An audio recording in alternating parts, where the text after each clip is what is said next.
Hey everybody, welcome to my weekly house call, your chance to ask me your questions. And this week's question is, hey Dr. Hyman, I've eliminated all these toxic foods, I exercise every day, I live a healthy lifestyle, and I just have not been able to lose the weight that I want.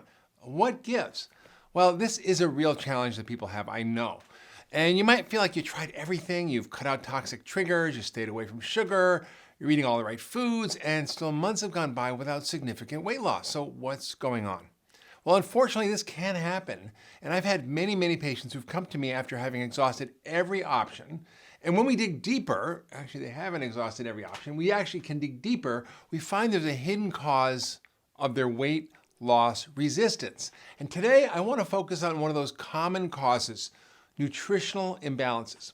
And after reviewing the major nutritional research over the last 40 years and doing nutritional testing on over 10,000 patients, I can tell you that Americans are suffering from massive nutritional deficiencies. Now, upwards of 30% of Americans' diets fall short of such common nutrients such as magnesium, vitamin C, vitamin E, and vitamin A. More than 80% of Americans are running low on vitamin D, and 9 out of 10 people are deficient in omega-3 fats, which are critical for cooling inflammation, controlling blood sugar, and having you have a healthy brain. Now, Americans are overfed, but they're undernourished. So what does that mean? It means that most obese kids and adults in this country are also the most nutritionally deficient. So how can that possibly be? Well, what we know now is that we cannot assume that an abundance of calories delivers the nutrients that the body actually needs. Sometimes the opposite's actually true. So why are we so undernourished? Well, food is less nutritious. Processed foods, they're full of high fructose corn syrup, refined flours, refined vegetable oils, and trans fats, which we never ate 100 years ago, are now the majority of our diet. And these foods crowd out more nutrient-dense foods because they're inexpensive and they're convenient, mostly because of subsidies of corn and soy and wheat by our government. Well, our species evolved eating foods that contain dramatically higher levels of all vitamins and minerals and essential fats. In fact, wild game has omega-3 fats and is more nutrient dense than animals raised in factory farms. Plus, the meats and fish eaten by most hunter-gatherers were almost always fresh. And most store-bought meats today are full of hormones and antibiotics and pesticides and preservatives like nitrates. And they have higher levels of omega-6 fats because they eat grains. Our soil is being damaged by industrial farming, which depletes important nutrients from the country's farmland and the soil. And as a result, most vegetables harvested today have fewer nutrients than those plucked from the ground just 2 generations ago.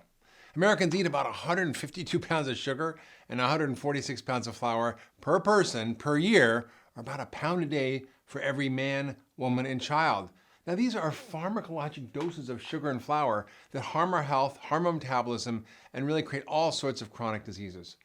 And at the same time, the percentage of fat in our diets has gone down in the past decades, although we're eating more calories total, so the overall fat's gone up, but mostly from refined vegetable oils, not from butter or lard, which have actually gone down. In fact, there's been a 500-calorie increase in our diets since 1970. Nearly almost all of that is from sugar and refined carbs, most of which comes from high fructose corn syrup.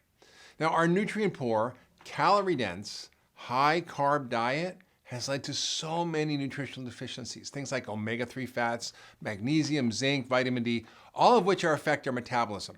And often nutrition-based treatment can help reset your metabolism. So nutritional imbalances slow your metabolism. Why? Because they're essential nutrients that help us burn fat and balance our blood sugar and stabilize our hormones and build muscle. And if you're lacking these essential nutrients, you can kind of be in trouble. And on top of this, years of eating low-fiber processed foods and exposing our bodies to environmental toxins can lead to damaged guts, or what we call a leaky gut syndrome, which is another reason why you might not be absorbing the nutrients from your food. So having great intestinal health means optimal digestion and absorption and assimilation of your food. So the first step is to heal your gut. You want whole foods, unprocessed foods, things like vegetables and fruits and nuts and seeds, things that are high in vitamins and minerals and antioxidants and anti-inflammatory compounds and fiber and essential fatty acids. These foundational foods are also eliminating many of the triggers of chronic illness, because when you do that, you get rid of trans fat and sugar and toxic food additives. Also, be sure to prioritize healthy fats. The best way to eat your fat is in the form of extra virgin olive oil coconut oil, flax seeds and nuts, and all kinds of other seeds, and avoid refined vegetable oils like canola and soybean oil, as well as trans fat. But you can eat lots of omega-3 fats because those are good for you. Also be sure to get at least 4 to 6 ounces of protein with every meal. Why? Because it helps you build muscle, it helps your metabolism, and the best sources are small cold water fish that don't have high levels of metals or other contaminants. Healthy fish choices you can pick from are things like sardines and herring, mackerel, wild salmon, trout, Arctic char. And wild game is hard to get, but wild elk and deer are great, and I used to get those when I lived in Idaho as a doctor. They're also rich sources of omega-3 fats because they eat wild plants. It's hard to find those, but you can actually now get bison in many stores, which are grass-fed. Also, use gut-healing nutrients like glutamine and zinc, which can help repair your gut lining so it can actually function better. And you might want to take digestive enzymes with food to help solve the problem of poor digestion.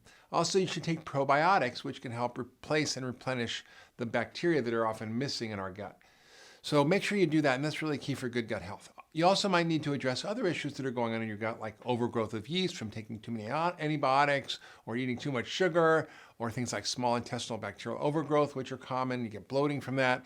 And if you have that, you should work with a functional medicine doctor if you suspect all those weird digestive things that aren't getting better just through diet or supplementation.